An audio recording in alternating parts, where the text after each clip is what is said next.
Calvin, you made a point about the kind of history in Wales of chasing more and more marginal economic benefits. Could you just say something about that? Well, I think in the past we've got a lot of benefit from energy, clearly, and energy which was, although difficult and dangerous to access in terms of coal, was relatively local and sucked up quite a lot of employment, of course.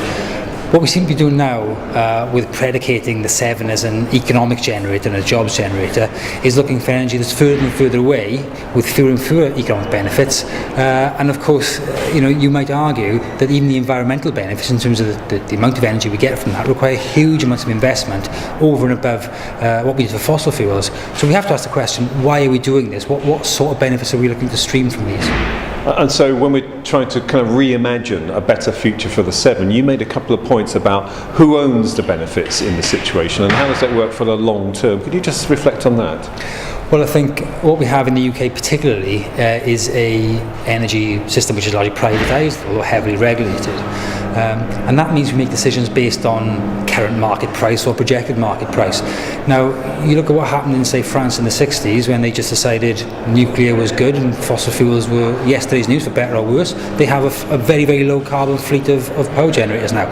So I think if we're going to make these decisions about what benefits we're likely to get from the Severn in terms of environmental savings, carbon savings, and of course economic benefits, we have to do that with a knowledge that we currently own the seabed, albeit at one remove. The benefits of that seabed, yes, they might be in terms of lease, of money, but can we get any capacity, direct social capital, for example, deriving from that seabed if we are more involved as a society with the exploitation?